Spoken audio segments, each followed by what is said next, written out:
Alright, what's good, ladies and gentlemen? It is me, the Master Reviewer. I am back.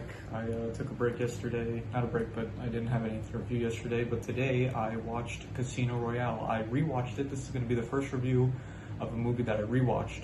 So let's just start, shall we? So my background is I watched this movie originally, Casino Royale. I watched it, I think, around 2021 or 2020, somewhere around that. Yeah, I don't really have any more background to say other than that. It was pretty much just I decided to watch the James Bond movies in the past, and that is around the time that I watched it. Yeah, let's get into it. My thoughts on the plot. So, I would say that the plot for this movie, it's pretty. This is gonna probably be my biggest issue with the movie. The plot, it's pretty convoluted. Not really convoluted, but it gets difficult to follow along with what exactly is going on. Like at the start, you have James Bond. He kills a guy, and then because I guess he was what's the word, a mole.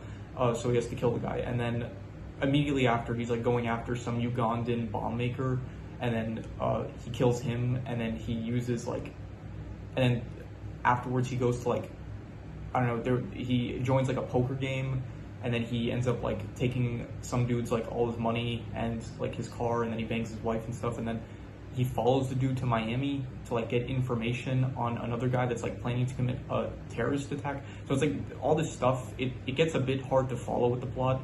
So other than that, I would say that the actual like the main plot of you got Matt Mickelson's character, what's his name? I got the character names pulled up here. Le Chef, something like that. So his character, the whole thing of like James Bond, he thwarts the terrorist attack. So the guy loses like his investment, I guess, on the terrorist attack. Since it doesn't end up happening, he loses a bunch of money, so he has to like win it back in a casino game. I think that's actually that's like a good hook for it. So I would say that in terms of like the main central plot of like the casino game, I think that's good. Other than that, though, like before it to get up to that point, it's kind of like very convoluted in my opinion. And then afterwards, I would say, I'll get into this more later, but I don't think you needed the last like half hour of the movie. Like once Matt Mickelson dies, I feel like the movie should have just like ended there, to be honest.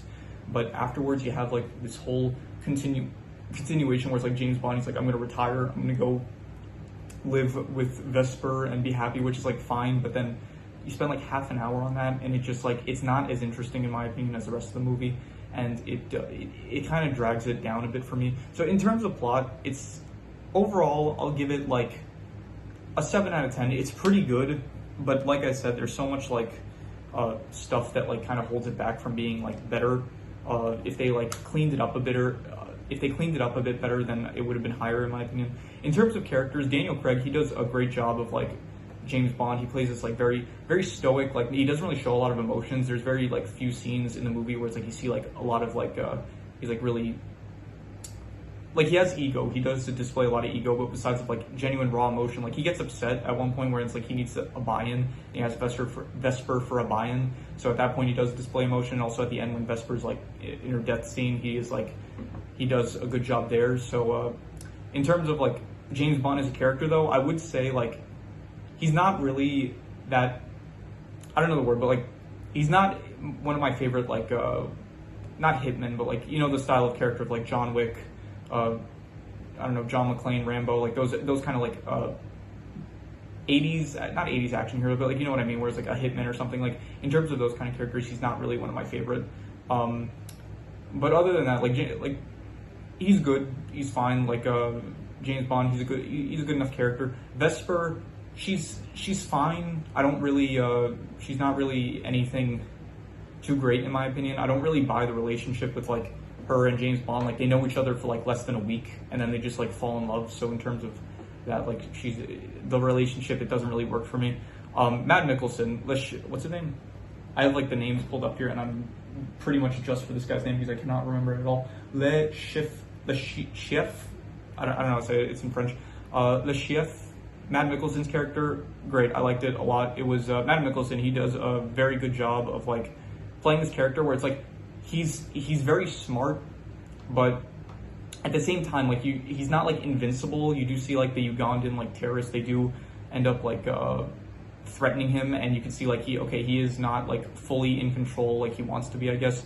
And James Bond is he's like a pretty good adversary for like James Bond is a good adversary for him, I would say. So Matt Mickelson, yeah, he does a great job. She's there, she does her thing, I guess she's fine. Felix Leiter, I thought he was he's not really here a lot for the movie, but the moment he is here, like where he pretty much stakes his James Bond, I keep thinking John Wick, James Bond to get back into the casino game. That's good, I guess. So in terms of characters overall, I'll say, yeah, they're all pretty good. I'd say about 7 out of 10. So in terms of settings, there's a few settings here. They're all fine. They're not like, there's nothing like really great. I would say the best setting is probably the casino itself in Montenegro, I think. So that was good. Casino Royale, that's a cool place, I guess. Other than that, the other settings, they're fine, like Venice and Uganda, they're all like serviceable. So again, I would say probably just pretty good settings. Now for the ratings in the genre, in terms of action, I would say it's pretty standard. You know, there's like the gunfights and stuff that it's nothing like special, nothing insane. There are some good, I would say probably the close combat is better in my opinion than the like the chase scene at the start with James Bond and the Ugandan like bomb maker. I would say that's like better than like the gunfights that were at the end in like Venice. Like I didn't really care for it was pretty standard and basic, so for the gunfights, but the action was good. I like the chase scenes were probably like the best action in my opinion, like at the start, and also when the car flips over, like when Vesper, she gets kidnapped and the car flips over, I think that was good. So in terms of action, I would probably go, I would say like 6 out of 10 probably. Like it's not like anything, it's not like John Wick level, but it you know, it's above average, I'd say. In terms of a spy movie, I would say this is a pretty good spy movie. Like you do see James Bond, he uses like his like intellect, like he like crashes a car into a parking lot to like distract the hotel workers and stuff. Like he does do some spy stuff that is pretty cool. You know, he's able to like play the role of a spy character pretty well. So in terms of a spy movie, I would say yeah, probably like a 7 out of 10. It's pretty good. In terms of suspense and thriller, I don't know if I would say I was ever like really, it was ever suspenseful really. At no point, this is also a rewatch for me, so I didn't really remember anything from the first time I watched it, but I did still like know what was going to happen, so I did kind of take some of the suspense out of it for me. But overall, I would say the casino scene, that was probably like the most suspenseful it got, where it's like, it does get pretty tense in there, so I would say suspense like also like a 7 out of 10. Most of this is like 7 out of 10s.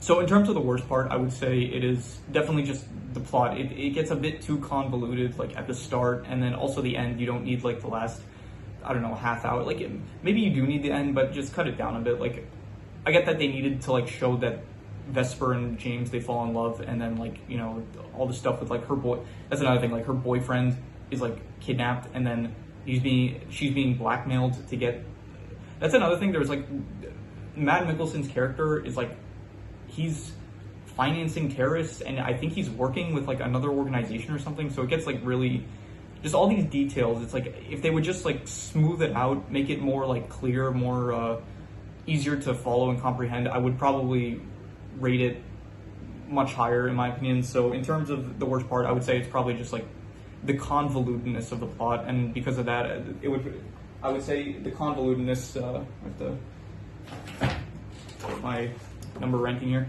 It's not good. I would give it a 4.5 in terms of convoluted, like the convoluted, I can't say that word. The convolutedness is a 4.5 out of 10. It's not good. The best part, I would say, is definitely the casino scenes. I really like the gambling. I watched, before watching this, I didn't know how to play poker, so I watched a video specifically of how to play poker in order to understand the scenes that were going on here. So that was yeah. So I watched poker for this. I have played blackjack before, so I'm a bit of a gambler, so I do know the lingo and stuff. Anyway, so in terms of the casino stuff, I really liked it. I would say probably. I wouldn't say it's like 8.5. It's not like amazing or anything, but I would say it's pretty great. So 8 out of 10, I would say, for the like gambling casino stuff. So yeah, overall, I keep forgetting. I did this also last video where I need to be writing the numbers down while I give the scores, but I keep forgetting to do that. So you're just gonna have to wait once more, and I will give the final score here. Okay, that all adds up to 53.5. 1, 2, 3, 4, 5, 6, 7, 8. So divide that by 8, and okay, so it rounds up to about like a 7 out of 10. I would probably give it like, it's higher than that. I would say it's higher than that. It's not, I would probably say overall it's like, it's very good. It's a very good movie. I would say it's, let me think about this. Yeah, probably very good. Not great really, but definitely very good, I would say. So yeah, I'll give it like let's go 7.5 out of 10. I think that's fair. Adding extra details. The opening, I thought the opening was actually very good. It's very like creative with the whole like they got like the silhouettes and like the cards, like the clubs and you got all those like poker symbols at the start with the opening. So I thought that was very good. Anything else? I did think that there were some moments where things got way too convenient for James Bond, like in the whole when he's thwarting the terrorist attack at the airport. Like he just like figures out what the code is for the door that he needs to get into because of like something on the phone that he had. Which so there were moments like that where I felt like, okay, this feels like a bit. He shouldn't be able to do this, but like because we need him to stop the villain. Like it gets unbelievable at times. So also the torture scene. Yeah. Matt Mickelson, Daniel Craig, naked in a room. Great, love to see it.